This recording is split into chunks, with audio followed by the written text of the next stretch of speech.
మరోసారి ప్రేమ సందేశం కార్యక్రమం చూస్తున్న సోదరులందరికీ మన ప్రభు అయిన యేసుక్రీస్తు మహిమ కలిగిన పేరు మీద వందనాలు తెలియజేస్తూ ఉన్నాను.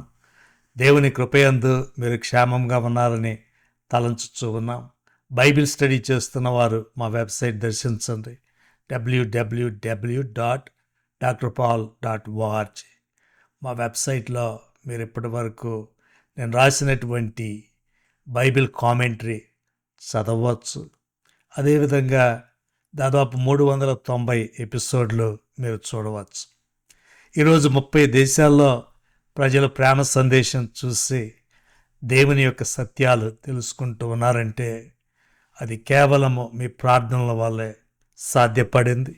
ఈ కార్యక్రమం బ్రాడ్కాస్టింగ్కి మీకు తోచినంత తగినంత ఆర్థిక సహకారం కూడా అందించండి. తప్పనిసరిగా మీ ప్రార్థనల్లో మమ్మలను జ్ఞాపకం చేసుకుంటూ ఉండండి. యేసుక్రీస్తు యూదులు యెరూషలేము అనే అంశాన్ని మనం చూస్తూ ఉన్నాం. ఈరోజు యూదుల యొక్క దేవాలయము, దేవుని యొక్క దేవాలయము, వారి యొక్క చరిత్రలో వారి భవిష్యత్తును మనకు ఏ విధంగా చూపిస్తూ ఉన్నాయి అన్నది మనం చూద్దాం. ముందుగా యేసుక్రీస్తు ప్రభువు యోహాను సువార్త 2వ అధ్యాయంలో చెప్పినటువంటి ఒక మాటను మీరు చూడండి. యోహాను సువార్త 2వ అధ్యాయం 19వ వచనం నుండి మనం చూద్దాం. యేసు ఈ దేవాలయమును పడగొట్టుడి, 3 దినములలో దాని లేపుదునని వారితో చెప్పెను. యూదులు ఈ దేవాలయము 46 సంవత్సరములు కట్టిరే, నీవు 3 దినములలో దానిని లేపుదువా అనిరి.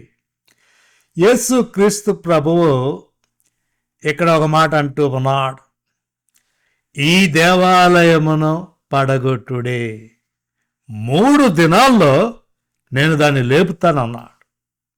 ఆయన తన యొక్క శరీరం గురించి ఇక్కడ మాట్లాడుతూ ఉన్నాడు. ఆయన ఈ దేవాలయం అన్న మాట ఇక్కడ వాడాడు. ఆయన ఈ మాట చెప్తూ ఉన్నప్పుడు అక్కడ యెరూషలేములో ఉన్నటువంటి దేవుని ఆలయము మనం చూస్తూ ఉన్నాం. ఆ రాతి ఆలయం 46 సంవత్సరాలు కట్టారే, నువ్వు 3 దినాల్లో ఎలా లేపుతావు అని వారు ఆయన అడిగారు. అయితే దాని ఎక్స్ప్లెనేషన్ ఏంటి? ఆయన తన శరీరమను దేవాలయము గురించి ఈ మాట చెప్పాను. ప్రభు అయిన యేసు క్రీస్తు యొక్క శరీరమే దేవాలయము. ఆయన శరీరమే దేవాలయం, ఆయనే దేవాలయం. ఆయన యందు మనము కూడా సజీవమైన రాళ్ళుగా ఉన్నాం. ఆయనే సజీవమైన దేవుని ఆలయం. దేవుడు మనతో కలిసి ఉండాలని ఆశపడుతూ ఉన్నాడు. మానవులను దేవుడు సృష్టించింది అందుకే. దేవుడు మనతో సహవాసం చేయాలని, మనం ఆయనను ఆరాధించాలని ఇవన్నీ చేశాడు. మనం ఈ ప్రపంచంలో రకరకాల వస్తువులు చూస్తూ ఉండవచ్చు, రకరకాల ప్రాంతాల్లో తిరుగుతూ ఉండవచ్చు, రకరకాల పనులు చేస్తూ ఉండవచ్చు. అయితే వాటన్నిటి యొక్క ఫలితము దేవుని యొద్ద నుండి మనల్ని వేరు చేస్తే అవన్నీ వ్యర్థమే. వాటన్నిటి యొక్క పరమార్థము మనం దేవుణ్ణి ఆరాధించటం. అందుకనే మీరు చూడండి, ఆదికాండం 1వ అధ్యాయంలో మీరు చూస్తే దేవుడు అక్కడ ఆదాము అవ్వలను సృష్టించటం మనం చూస్తా ఉన్నాం. ఆ ఆదాము అవ్వలు చక్కటి ఏదైనా వనంలో ఉన్నారు, జంతువులన్నీ ఉన్నాయి, చక్కటి సస్యశ్యామలత అక్కడ ఉంది. అప్పుడు పాపం ఇంకా లోకంలోకి రాల. ఇంకా ఆదాము సాతాను మాట విని పాపం చేయలే. ఆ పరిస్థితుల్లో అతడు ఆరాధనను పూర్తిగా అనుభవిస్తూ ఉన్నాడు. దేవుడు ఏదైనా వనంకొచ్చి ఆదాముతో సంభాషణ చేస్తూ ఉన్నాడు, సహవాసం చేస్తూ ఉన్నాడు. ఆ ఏదైనా వనము దేవదూతల చేత భద్రపరచబడింది. అలాంటి గొప్ప దేవాలయము ఏదైనా వనంలోనే ఉంది. దేవాలయం అంటే మనం రాళ్ళు, పెద్ద పెద్ద కట్టడాలు ఊహించుకుంటాం. అయితే కట్టడం కాదు అక్కడ ముఖ్యం. దేవునితో సహవాసం చేయటం, ఆరాధన చేయటం, దేవుని యొక్క ప్రత్యక్షతను కలిగి ఉండటం. అందుకనే ఆదికాండములో మొదటి 2 అధ్యాయాలు మీరు చదివితే దేవుడు 7వ దినమును ఆశీర్వదించాడని మనకి కనిపిస్తుంది. ఆదికాండం 2వ అధ్యాయంలో మీరు చూడండి ఒక మాట. కాబట్టి దేవుడు ఆ 7వ దినమును ఆశీర్వదించి పరిశుద్ధపరచెను. ఏలయనగా దానిలో దేవుడు తాను చేసినట్టు సృజించినట్టు తన పని అంతటి నుండి విశ్రమించెను. 6 రోజుల్లో దేవుడు ఈ విశ్వం మొత్తాన్ని సృష్టించి 7వ దినాన్ని విశ్రాంతి దినంగా ప్రకటించాడు. దాన్ని పరిశుద్ధమైన దినం అన్నాడు. పాపములో పడకముందే ఆదామును సృష్టించినప్పుడే దేవుడు ఈ ఆరాధన క్రమాన్ని ఆదాముకు నేర్పించడం జరిగింది. 3వ అధ్యాయం 8వ వచనంలో కూడా ఒక మాట చూడండి. చల్లపూటను ఆదామును అతని భార్యయు తోటలో సంచరించుచున్న దేవుడైన యెహోవా స్వరమును వినారు. చల్లని సమయంలో ఆదాము అతని భార్య తోటలో సంచరించుచున్న దేవుడైన యెహోవా స్వరము. దేవుడు ఆ యొక్క ఏదైనా వనానికి వచ్చి సంచరిస్తూ ఉన్నాడు. అది ఎంత సౌందర్యవంతమైనటువంటి దృశ్యమో మీరు ఒకసారి ఆలోచించండి. కాబట్టి మొట్టమొదటి దేవుని ఆలయము ఏదైనా వనంలోనే మనకు కనిపిస్తూ ఉంది. ఆ తర్వాత దేవుడు అబ్రహామును ఎన్నుకోవటం, అబ్రహాము యొక్క కుమారుడు ఇస్సాకు, ఇస్సాకు యొక్క కుమారుడు యాకోబు, వారికి 12 మంది సంతానం. వారి యొక్క సంతానం ఐగుప్తు దేశంలో బానిసత్వంలో 400 సంవత్సరాలు ఉండటం, వారిని అక్కడి నుండి దేవుడు విడిపించి అరణ్యములో 40 సంవత్సరాలు నడిపించి వాగ్దాన దేశానికి తీసుకొని వెళ్ళాడు. ఆ సమయంలో కూడా వారు అరణ్యములో వెళ్ళేటప్పుడు దేవుడు వారి మధ్యలో ఉండాలని కోరుకున్నాడు. అందుకనే వారికి దేవుడు ఒక ప్రత్యక్ష గుడారం ఇవ్వటం జరిగింది. మీరు నిర్గమాకాండములో చూస్తే నిర్గమాకాండము 25 నుండి చదివితే అక్కడ ఈ ప్రత్యక్ష గుడారం ఎలా కట్టాలో మోషే గారికి వివరించబడింది. 35 అధ్యాయం 40 అధ్యాయాల మధ్యలో చదివితే మోషే గారు ఇశ్రాయేలీయులు నైపుణ్యం కలిగినటువంటి వ్యక్తుల చేత ప్రత్యక్ష గుడారం కట్టడం మనం చూస్తూ ఉన్నాం. లేవీకాండం చూస్తే ఆ ప్రత్యక్ష గుడారములో ఆరాధన జరగటం మనం చూస్తూ ఉన్నాం. ఇశ్రాయేలీయుల సమాజము మొత్తం ఈ ప్రత్యక్ష గుడారము చుట్టూరు వాళ్ళు ఉన్నారు. ఆ ప్రత్యక్ష గుడారము వారికి మధ్యలో ఉంటే దాని చుట్టూరు ఆ 12 గోత్రాల వాళ్ళు స్థావరాలు ఏర్పరచుకున్నారు. అంటే వారికి మధ్యలో దేవుని ఆలయం ఉంది. ఈరోజున ఆధునిక యుగంలో మనం పెద్దగా పట్టించుకోం, కానీ దేవుని యొక్క కోరిక ఏంటంటే దేవుని ఆలయం వైపు మన కన్నులు ఎప్పుడూ ఉండాలి. ఇశ్రాయేలు తెల్లారి లేచిన దగ్గర నుండి వారికి ప్రత్యక్ష గుడారం కనిపిస్తూనే ఉంటుంది. దేవుని యొక్క ప్రత్యక్షత కనిపిస్తూనే ఉంటుంది. దేవుడు మా మధ్యలో ఉన్నాడు, మేము ఆయన ప్రజలము, ఆయన యొక్క ఆజ్ఞల చొప్పున మేము జీవించాలి అని వారు ఎప్పుడు జ్ఞాపకం చేసుకుంటూ ఉంటారు. ఆ ప్రత్యక్ష గుడారం 40 సంవత్సరాల పాటు వారితో నడిచింది. ఆ తర్వాత వారు కనాను దేశంలోకి వెళ్ళిన తర్వాత దేవుడు వారికి దావీదు రాజుని ఇచ్చాడు. దావీదు ఒక ఆలయాన్ని కట్టాలనుకున్నాడు. అయితే దేవుడు ఆ యొక్క ధన్యతను దావీదు కుమారుడైన సొలొమోను గారికి ఇచ్చాడు. సొలొమోను గారు యెరూషలేములో ఎంతో చక్కటి ఆలయాన్ని కట్టాడు. ఆ యొక్క ఆలయము, దాని యొక్క గొప్పతనము 1వ రాజుల గ్రంథం 5-8 అధ్యాయాల మధ్య మీరు చదవండి. ఎన్నో వేల టన్నుల బంగారం, మేలిమి బంగారం, ఎన్నో వేల టన్నుల వెండి, వెలగల రాళ్ళు, రత్నాలు, వజ్రాలు, అంత గొప్పగా సొలొమోను గారు దేవుని ఆలయాన్ని కట్టాడు. దేవుడు వారి మధ్యలో నివసించాడు. అయితే ఆ తర్వాత ఇశ్రాయేలీలు పాపంలోకి వెళ్ళిపోవటం మనం చూస్తాం. దేవుని యొక్క ఆత్మ క్షోభించటం మనం చూస్తాం. యెషయా గారికి దేవుడు గొప్ప దర్శనం ఇచ్చాడు. పరలోకములో దేవుడు అత్యున్నతమైన సింహాసనం మీద ఆరాధించబడుతూ ఉన్నాడు. అయితే భూమి మీద యెరూషలేములో దేవుని యొక్క ఆలయము అపవిత్రపరచబడుతూ ఉంది.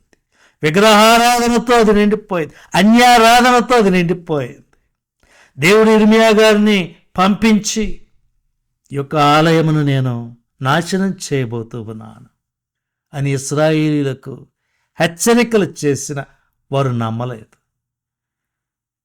దేవుడు ఇంత గొప్ప ఆలయాన్ని ఎలా నాశనం చేస్తాడు అని వారు ప్రవక్తల యొక్క హెచ్చరికలను బేఖాతరు చేశారు.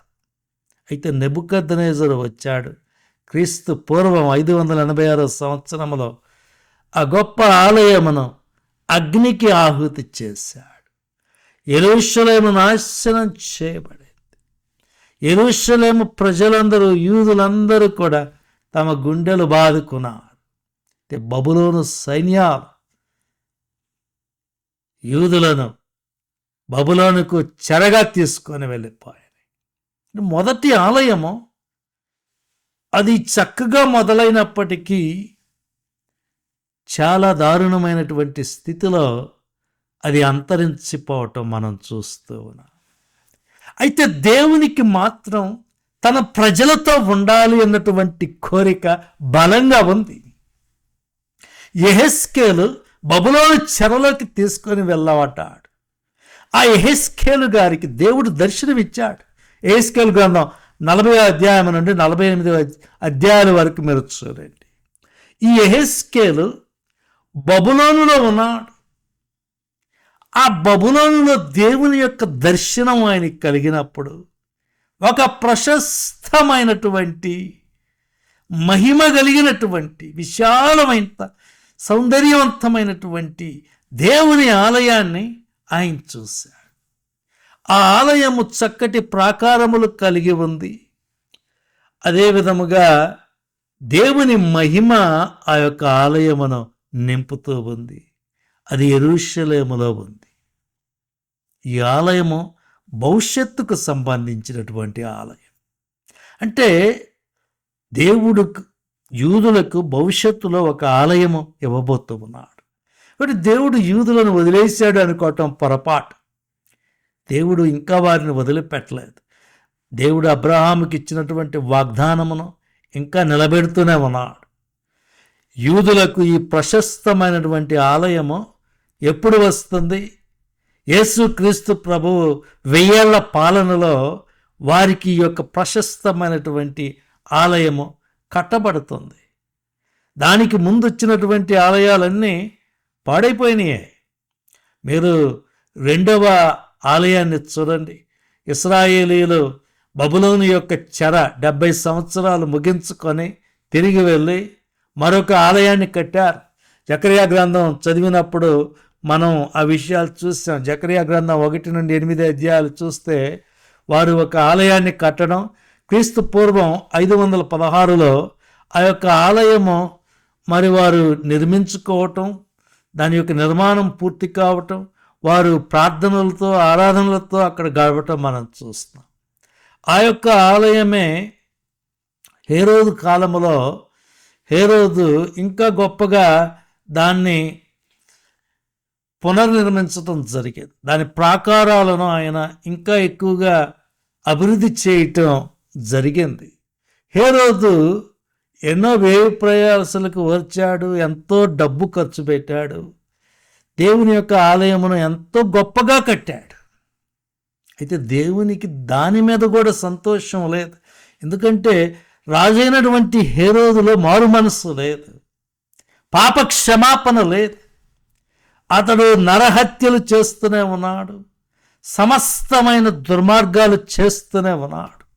అందుకని ఆ యొక్క ఆలయంలో యేసుక్రీస్తు ప్రభువుకు ఎలాంటి సంతోషము లేదు.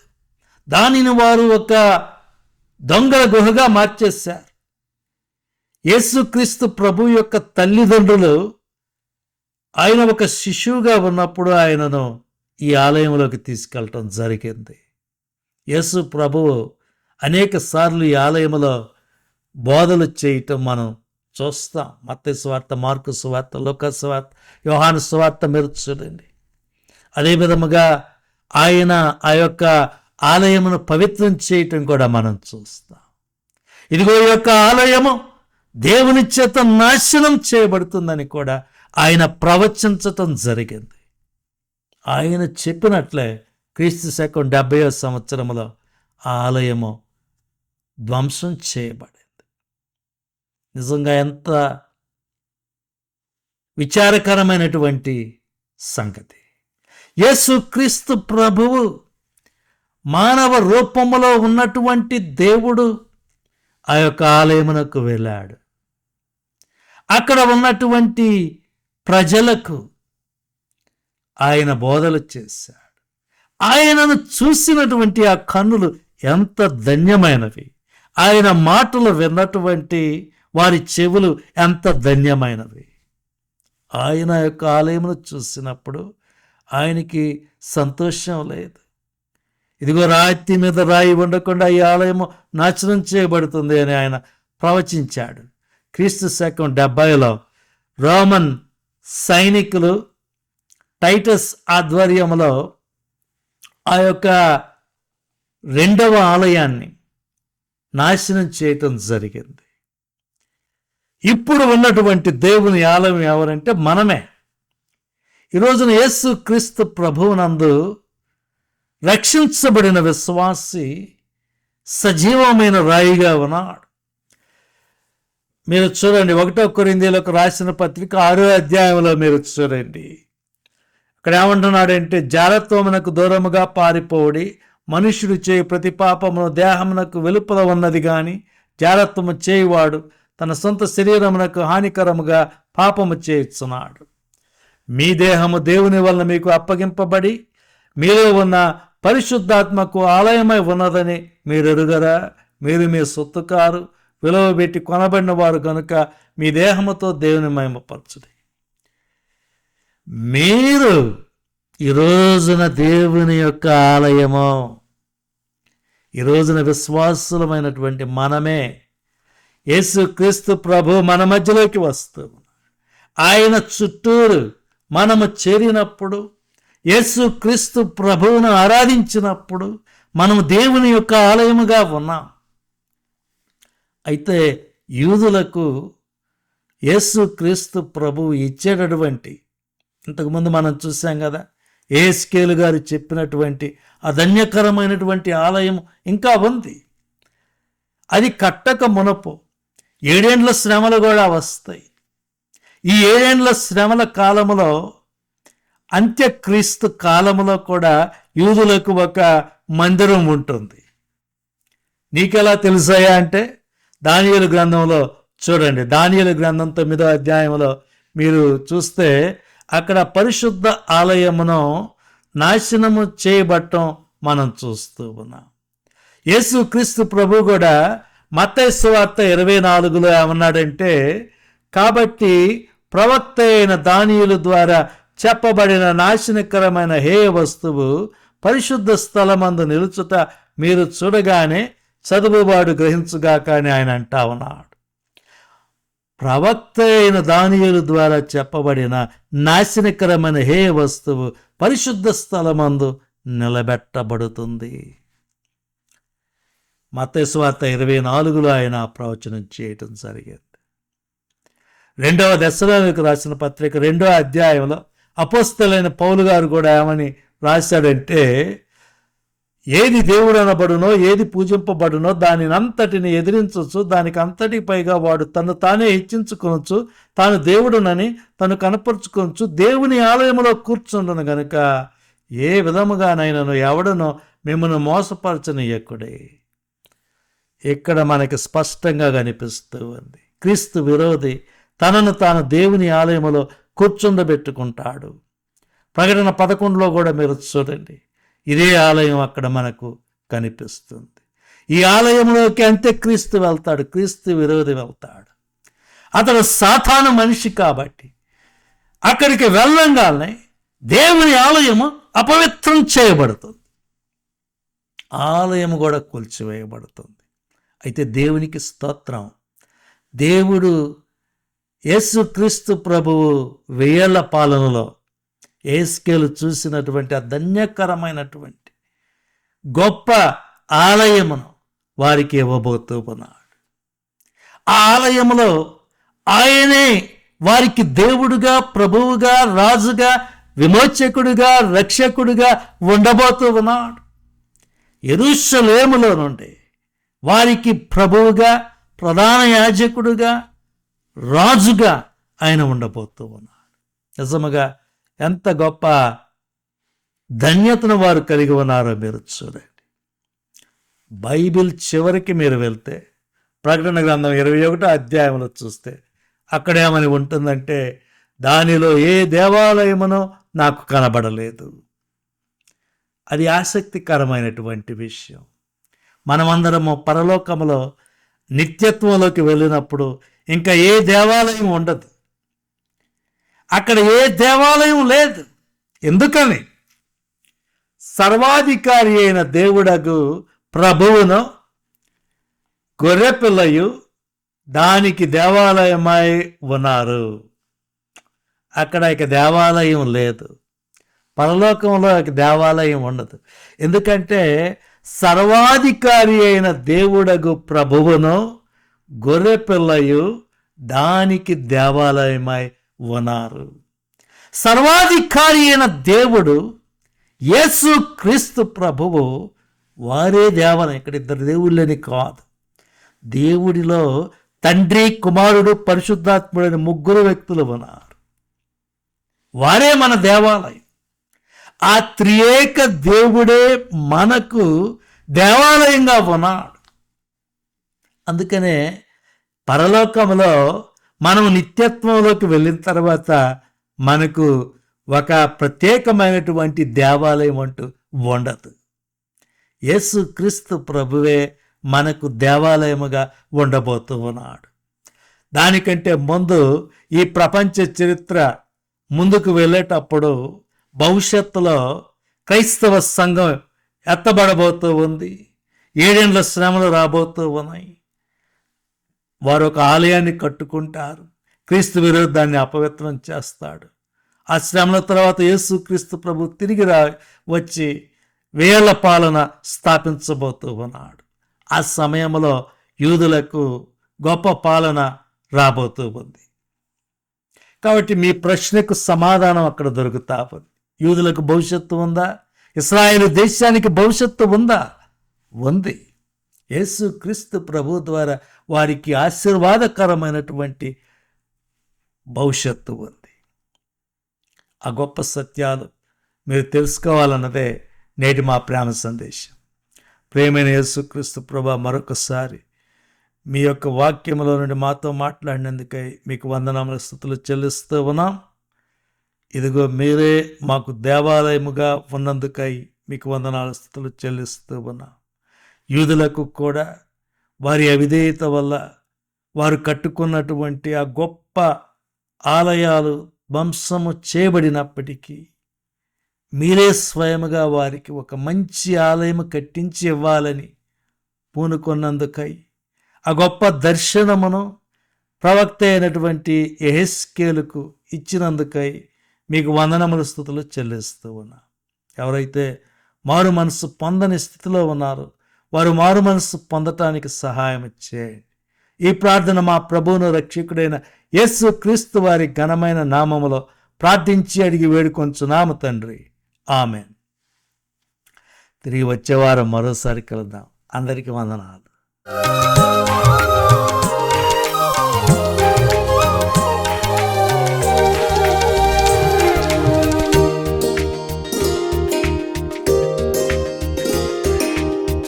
అల్ఫాయు ఒమేగాయు ఆది అంతము లేని వాడవు. అల్ఫాయు ఒమేగాయు ఆది అంతము లేని వాడవు. మానవ జన్మను ఎత్తావయ్యా, దాసుని రూపం పొందావయ్యా. మానవ జన్మను ఎత్తావయ్యా, దాసుని రూపం పొందావయ్యా. పాడెదను నేనెల్లప్పుడూ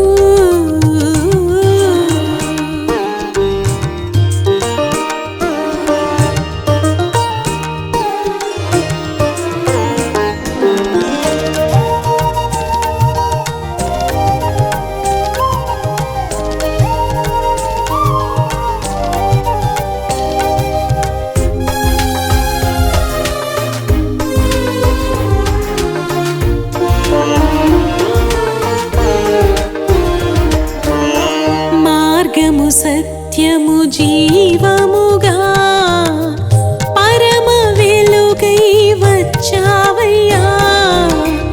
మార్గము సత్యము జీవముగా పరమ వెలుగై వచ్చావయ్యా.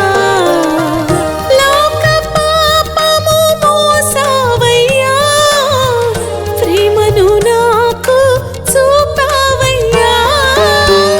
లోక పాపము మోసావయ్యా, ప్రేమను నాకు చూపావయ్యా.